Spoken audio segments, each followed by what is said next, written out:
দর্শক মণ্ডলী, আসসালামু আলাইকুম। দেশ এবং দেশের বাইরে থেকে যারা আমার এই ভিডিওটি দেখছেন তাদেরকে কৃষিকথা চ্যানেল থেকে জানাই স্বাগত। আজ আমরা এসেছি সুজানগর উপজেলার আমিনপুর থানার রানীনগর গ্রামে। এখানে একটি উন্মুক্ত জায়গায় হাঁসের খামার আছে বিলে। তো এই হাঁসের খামারে মোট 600 হাঁস আছে।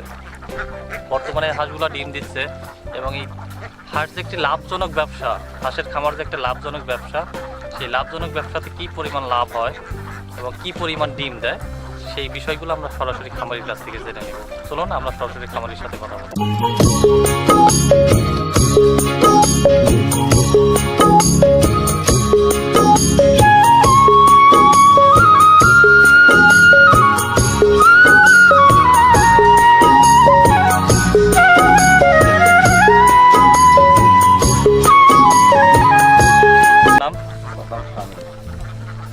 শামীম ভাই, আপনার এখানে মোট হাঁস আছে কয়টা? 600 হাঁস। বর্তমানে কি পরিমাণ ডিম পাচ্ছেন? ডিম মনে করেন 300। এত ডিম কম হওয়ার কারণ কি? কারণটা যে এখন মনে করেন যে খরা নাই, তার মানে নাই তো বৃষ্টি চালি করে শুষ্ক মৌসুম খরা, এজন্য ডিম কম দিচ্ছে। তো 300 ডিম প্রতিদিন যদি দেয় তাহলে আপনি প্রতিদিন বা সপ্তাহে কত টাকা ডিম বিক্রি করেন? তা মনে করেন যে সপ্তাহে আসছে 20,000-21,000 টাকা। 20,000-21,000 টাকা, তাহলে মাসে হচ্ছে আপনার প্রায় 1 লাখ টাকার মতো। 1 লাখ টাকার যে ডিম বিক্রি করতেছেন, তাহলে 1 লাখ টাকা এই ডিম বিক্রি করার পরে হাঁসের পিছনে কি পরিমাণ খরচ হচ্ছে আপনার? আসলে মনে করেন প্রতিদিন 2 মণ ধান দিচ্ছে। প্রতিদিন 2 মণ ধানের দাম কত? 2 মণ ধান মনে করেন যে 1600 টাকা। 2 মণ ধান 1600 টাকা হলে মাসে হচ্ছে আপনার প্রায় 45,000 টাকার মতন যাচ্ছে। 45,000 টাকা। আর আপনার এখানে খামারেতে রাখা লাগতে পারে শুষ্ক মৌসুমে তার বেতন যদি বাদ দেন তাহলে দেখা গেল 10,000 টাকা বেতন দেন। 12,000 টাকা। 12,000 টাকা বাদ দিলে তাহলে আর 35,000 টাকা বাদ দিলে দেখা যাচ্ছে যে আপনার প্রায় তাও অর্ধেক লাভ থাকবে। আচ্ছা, এই শুষ্ক মৌসুম যদি এই অবস্থায় থাকে, বৃষ্টি নামলে কি ডিমের পরিমাণ বাড়তে পারে? তখন কত ডিম দিবে? তখন মনে করেন 100-5 ডিম হবে। 500-550 ডিম। এক নাগারে কতদিন ডিম দিবে? এটা মনে করেন তাও 6-7 টাকা। 6-7 মাস।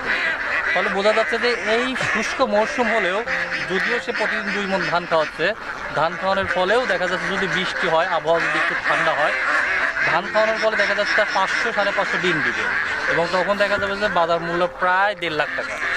1.5 লাখ টাকা হলে উনি তখন মান্থলি অর্থাৎ 1 লাখ টাকার মতন বাঁচাতে পারবে। এবং দেখা যাবে যে এই শুষ্ক মৌসুমে যদি এভাবে আরও 2 মাস 3 মাস হলে, তাও ওনার অ্যাভারেজলি প্রতি মাসে দেখা যাবে যে প্রায় 3 মাসে প্রায় উনি 3 লাখ টাকা ইনকাম করবে।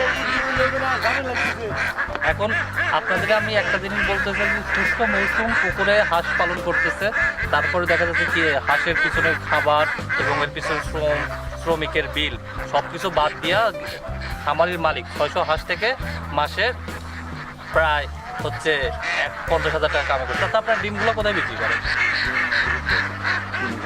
আচ্ছা, আপনারা কি এই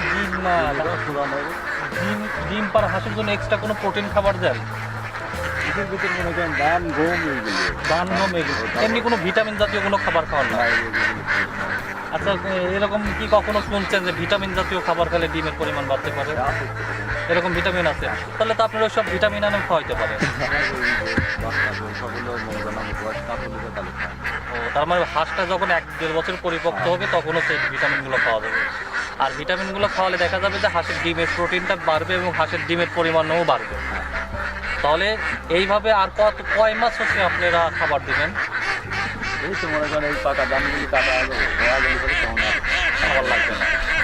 তাহলে শুষ্ক মৌসুম 2 মাস পরে ওনারা যখন বিলের ধানগুলা কাটার শেষের পরে যখন হাঁসগুলা বিলে ছেড়ে দিতে পারবে, তখন ওনাদের এই যে প্রতিদিন 2 মণ করে ধান লাগে, অর্থাৎ 1500-1600 টাকা প্রতিদিন, এই টাকাটা লাগবে না।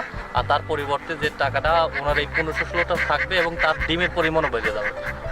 তাহলে দেখা গেল যে 600 হাঁস থেকে উনি তখন মাসে অ্যাভারেজ 1 লাখ টাকা করে ইনকাম করবে। এভাবে ওনারা কতদিন বিলের ধান খাইতে পারবেন? তা মনে করেন মাস 3। মাস 3। তার মানে এই পানি শুষ্ক মৌসুমে এই শেষ হওয়ার পরে যে বর্ষার মৌসুমটা পড়বে তখনই হচ্ছে উনি 3 থেকে 4 মাস যে বিলের খাদ্যটা পাবে সেই খাদ্যতে ডিমের পরিমাণ যেরকম বৃদ্ধি পাবে সেরকম খাবারের মানটাও খাবার কিনে আনা খাবারগুলো আর দিতে হবে না। সব কিছু বাদ দিয়ে 600 হাঁসে আমার এই খামারি ভাই মাসে 50 থেকে 60,000 টাকা ইনকাম করতেছে। সকলকে ধন্যবাদ। আমার এই ভিডিওটি অবশ্যই দেখবেন এবং আমার চ্যানেলটিকে অবশ্যই সাবস্ক্রাইব করবেন।